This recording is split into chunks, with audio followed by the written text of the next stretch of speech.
Welcome along to Film Talk. I'm Richard Edwards, and today we're talking about Mank, the new film by David Fincher, from a screenplay by Jack Fincher, that's his father, and starring Gary Oldman as Herman Mankiewicz as he fights to write the first draft of the classic film Citizen Kane.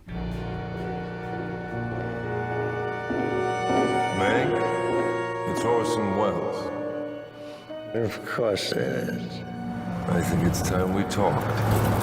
Ready and willing to hunt a great white whale? Just call me Ahab. Tell the story you know. Shortly after a road accident, Herman is taken off to a ranch to recover from his injuries. He's there with a nurse and a secretary who's there to help take down the dictation for the screenplay of Citizen Kane. He's got 90 days to begin with, which is very soon cut down to 60 days by Orson Welles, the 24-year-old wunderkind of film production who moved to Hollywood with an amazing contract with RKO Pictures to make just about any film he wanted to without any kind of interference from the studio whatsoever. And he chose to make Citizen Kane and engaged Herman under contract, without credit it seems, to write the first draft or the first drafts of Citizen Kane. Now this is a story that goes back a long time, and a lot of people are saying, well, actually Mankiewicz wrote the entire screenplay, but he shares screen credit with Orson Welles. Turns out that I think Mankiewicz wrote something like the first two drafts, but subsequently there are 5 redrafts that Welles was responsible for, and that's why there's a share of the screen credits. Mankiewicz comes first, Orson Welles comes second on screen on Citizen Kane, but it is a joint writing credit, and I think rightfully so. I hear you're hunting dangerous game. This is different. This is about something. I've put up with your suicidal drinking, your compulsive gambling, your silly platonic affairs. I gave you a second chance. How wealth and influence can crush a Are man. you hoping I might absolve you of such a personal betrayal? You made yourself court, Jess. You pick a fight with Willie. You are finished. I didn't find myself being invested in Mankiewicz as a character. The portrayal by Gary Oldman, perhaps very accurate and great acting, but Mankiewicz, he seemed to be just a washed-up drunk who was annoying as many people as he was pleasing, if not more. And then we see flashbacks to the 1930s where he's getting involved in the elections, and there's rumours that the powerful in Hollywood and the media magnates of the day, William Randolph Hurst, are actually trying to influence the election. Shocking. Can't be true. The media trying to influence the outcome of elections? Don't believe it. Well, apparently it was happening in the 1930s. Thankfully, it hasn't happened since.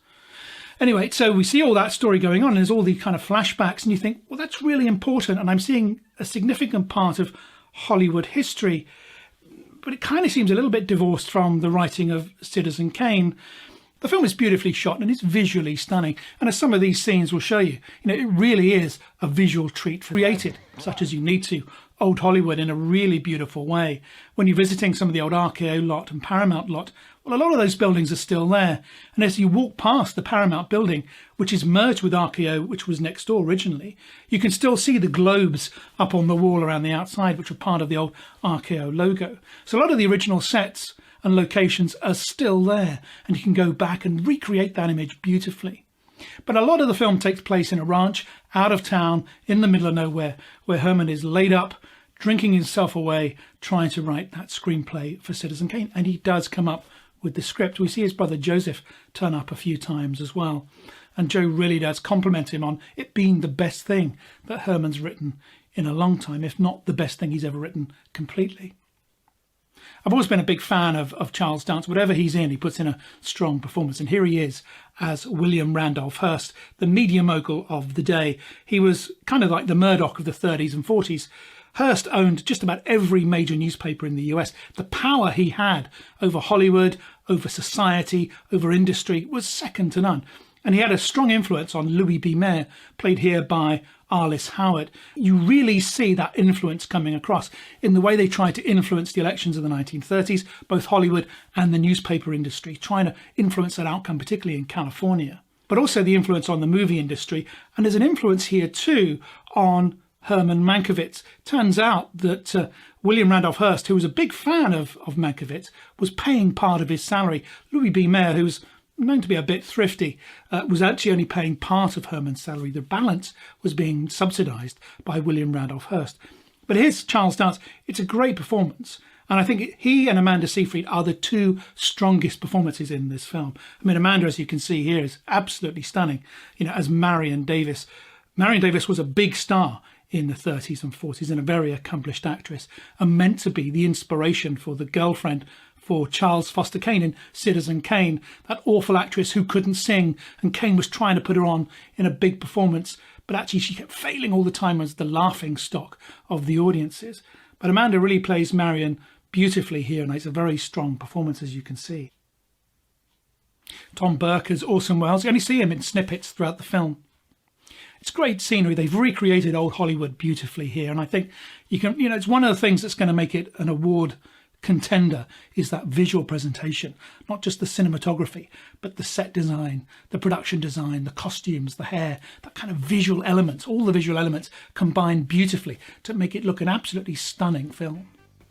Eric Messerschmitt's cinematography really comes to the fore, and that's really what's helping make this such a classic film, or the potential to be a classic film. If you're a student of film or you love film, it's the technical side of this that's really going to win through and make you think, wow, this is a powerful film, I need to watch this again.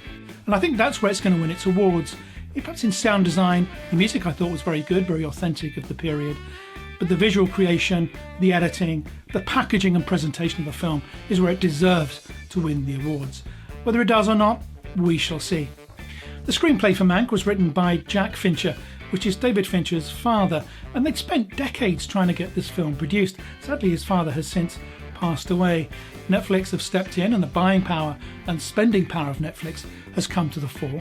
It's a production company that has its friends, and there are some people who knock it as a production company, but in reality they're investing an awful lot of money in new production and bringing a lot of films to the screen that perhaps we wouldn't otherwise see, and I think Mank is one of those, and for that we should be grateful. That said, the film is available on Netflix. It's there, it's available to see. It doesn't take much of an investment to sign up to Netflix, either for a trial or a regular subscription. So if you get the chance to watch Mank on Netflix, I suggest you do that.